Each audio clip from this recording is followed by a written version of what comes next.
நேற்று சக்ஸஸ்ஃபுல்லாக weight loss challenge 11 நாள் கம்ப்ளீட் பண்ணிட்டு வந்திருக்கீங்க.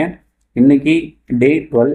இன்னைக்கு என்ன மாதிரி ஃபுட்டெல்லாம் எடுக்கலாம் அப்படிங்கிறத பார்க்குறதுக்கு முன்னாடி ஒருத்தங்க ஜஸ்ட் 10 நாள்லேயே 2.4 கேஜி வெயிட் லாஸ் பண்ணியிருக்காங்க. ஸோ யார் அவங்க பார்த்தீங்கன்னா அவங்களோட பேர் ரம்யா.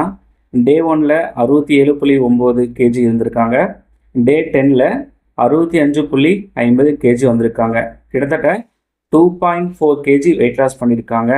ரொம்ப ஹாப்பியாக இருக்கேன், கொஞ்சம் உடம்பு நல்லா இருக்குது அப்படிங்கிற மாதிரி அவங்க கமெண்ட் பண்ணியிருக்காங்க. நேற்று வெயிட் லாஸ் சேலஞ்சு டே 11ல் அவங்க இந்த கமெண்ட் பண்ணியிருக்காங்க. நான் பின் பண்ணி வச்சுருக்கேன், வேணும்னா நீங்கள் அதை செக் பண்ணி பார்த்துக்குங்க.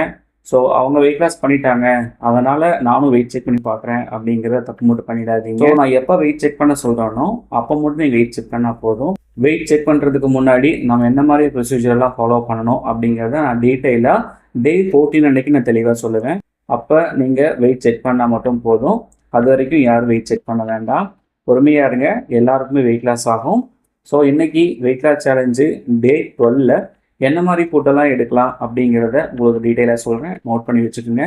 காலையில் எப்பயும் போல் ஹாட் வாட்டர் ஒரு 200 ml எடுத்துக்கோங்க. ஹாட் வாட்டர் குடிக்கலாம், ஆம்லா ஜூஸு இது மாதிரி நீங்கள் தாராளமாக குடிக்கலாம், மாற்றி மாற்றி கூட குடிக்கலாம், எந்த பிரச்சனையும் இல்லை. அதுக்கடுத்தது காலையில் 9 மணி டைமில் ராகி தோசை 2 எடுத்துக்கலாங்க. ஸோ இந்த ராகி தோசையில் ஒரு ராகி தோசையில் கிட்டத்தட்ட ஒரு 100 கேலரிஸ் இருக்குது. நீங்கள் 2 ராகி தோசை எடுத்துக்கலாம். இது கூட ஒரு பாயில்டு எக்கு நீங்கள் எடுத்துக்கங்க, அது ஒரு 70 கேலரிஸ் வரும். அதுக்கப்புறம் தேங்காய் சட்னி ஒரு 50 கிராம் எடுத்துக்கங்க. ஸோ கிட்டத்தட்ட காலையில் பிரேக்ஃபாஸ்ட்டுக்கு மட்டும் அப்ராக்சிமேட்டாக ஒரு 300 கேலரிஸ் உங்களுக்கு வருதுங்க. அது மட்டும் இல்லாமல் 11 o'clock நீங்கள் கேரட் ஜூஸ் நேற்று நான் சொல்லியிருந்தேன், அது மாதிரி நீங்கள் ஆரஞ்சு ஜூஸு இது மாதிரி குடிக்கலாம். ஸோ கிளைமேட் வந்துட்டு மழை பெஞ்சிட்டே இருக்குது, ரொம்ப வின்டர் சீசன் மாதிரி இருக்குது அப்படிங்கும்போது நீங்கள் அந்த ஜூஸை வந்து கொஞ்சம் அவாய்ட் பண்ணிக்கிறது நல்லது.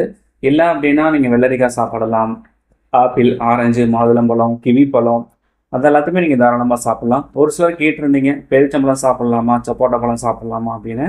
அதையுமே சாப்பிடலாம், பட் அதிக அளவில் சாப்பிடாமல் இருந்தால் ரொம்ப நல்லது. எப்பாச்சும் ஒரு நாள் சாப்பிட்லாமா, தாராளமாக நீங்கள் சாப்பிடலாம். லஞ்சுக்கு 1 மணி நம்ம எடுத்துக்கலாம்னா 100 கிராம் சாதம் எடுத்துக்கலாம். இதில் ஒரு 100 கேலரிஸ் இருக்குது. அடுத்தது இன்றைக்கி காய்கறிகளை பொறுத்த வரைக்கும் சவ் எடுத்துக்கலாம். சவ் ஒரு 200 கிராம் எடுத்துக்கங்க. ஸோ அதில் வந்து உங்களுக்கு 150 கேலரிஸ் இருக்குது. உங்களுக்கு வேணும் அப்படின்னா சாம்பார் ஒரு 50 கிராம் எடுத்துக்கங்க, அதில் ஒரு 50 கேலரிஸ் இருக்குது. முடிஞ்சளவுக்கு லஞ்சுக்கு காய்கறிகளை அதிக அளவில் சேர்த்து சாப்பிட்றது ரொம்ப நல்லது.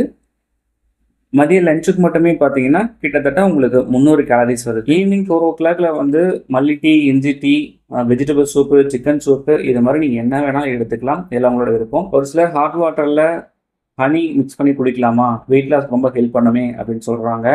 மேபி ஹெல்ப் பண்ணலாம், பட் நம்ம ஹனி சேர்க்கறதுனால வந்துட்டு சுகர் ஆட் ஆகுறதுனால முடிஞ்ச அளவுக்கு அதை மட்டும் கொஞ்சம் அவாய்ட் பண்ணிக்கிங்க.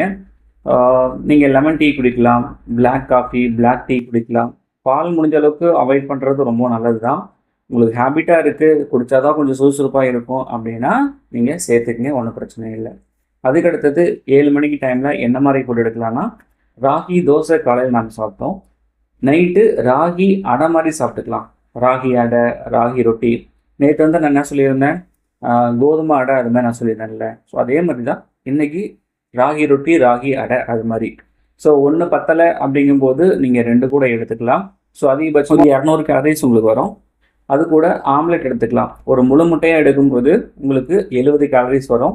இதுவே கொஞ்சம் ஆயிலெலாம் சேர்த்து நம்ம ஆம்லெட் மாதிரி ப்ரிப்பேர் பண்ணி சாப்பிடும்போது 120 கேலரி பக்கம் உங்களுக்கு வரும். டோட்டலாக டின்னருக்கு மட்டும் 300 கேலரிஸ் வருது. ஸோ பிரேக்ஃபாஸ்ட்டு, லஞ்சு, டின்னர் இது எல்லாமே சேர்த்தணும் அப்படின்னா 900 கேலரிஸ் வருது. கிட்டத்தட்ட 900 to 1000 கேலரிஸு. ஸோ இடையில நீங்கள் சாப்பிட்றது குவான்டிட்டியில் கொஞ்சம் அதிகமாகலாம், கம்மியாகலாம். ஸோ அப்ராக்சிமேட்டாக பார்க்கும்போது 900 to 1000 கேலரிஸ் வருது. இது கூட நீங்கள் ஒரு 30 minutes ஒர்க் அவுட் பண்ணுறீங்க, வாக்கிங் போகிறீங்க அப்படிங்கும்போது அதில் ஒரு 100லேருந்து ஒரு 200 கேலரிஸ் வந்து உங்களுக்கு கம்மியாகும். அப்படி பண்ணும்போது ஒரு 1000ல் ஒரு 200 கேலரிஸ் கம்மியாகுது அப்படிங்கும்போது ஒரு 800 கேலரிஸ் வரும். நீங்கள் கரெக்டாக அந்த கேலரிஸை மெயின்டைன் பண்ணி சாப்பிட்டீங்கன்னா ஒரு 700 to 800 கேலரிஸ் வரும். ஸோ இதே மாதிரி டே பை டே வந்து ஒரு 1000 கேலரி, 900, 800, 700 இந்த மாதிரி கேலரிஸ்லாம் நம்ம போகும்போது நமக்கு நல்லாவே ரிசல்ட் கிடைக்குங்க. நேற்று நீங்கள் என்ன மாதிரி ஃபுட்டெல்லாம் எடுத்துக்கிட்டீங்க, சாப்பிட்டீங்க அப்படிங்கிறத கமெண்ட் செக்ஷனில் சொல்லுங்கள். உங்கள் எல்லாருக்குமே நான் ரீப்ளை பண்ணிக்கிட்டு இருக்கேன். ஸோ எந்த அளவுக்கு நான் உங்களுக்கு சப்போர்ட் பண்ண முடியுமோ அந்த அளவுக்கு உங்களை ஃபாலோ பண்ணிவிட்டு ஒரு மோட்டிவேஷன் கொடுத்துட்ருக்கேன். ரெகுலராக ஃபாலோ பண்ணுங்கள். ஸோ இன்னுமே 2லேருந்து ஒரு 3 நாள் தான் இருக்குது நான் வெயிட் செக் பண்ணி பார்க்குறதுக்கு. ரொம்ப எக்ஸைட்மெண்ட்டாக இருக்குது. யார் யார் எவ்வளோ வெயிட் லாஸ் பண்ணியிருக்கீங்க அப்படிங்கிறத பார்க்கும்போது வெயிட் பண்ணி பார்க்கலாம். ஸோ நாளைக்கு வெயிட் லாஸ் சேலஞ்சு டே 13ல் என்ன மாதிரி ஃபுட் எடுக்கலாம் அப்படிங்கிறத பற்றி டீட்டெயிலாக உங்களுக்கு நான் சொல்கிறேன். நாளைக்கு பார்க்கலாங்க. தேங்க்யூ.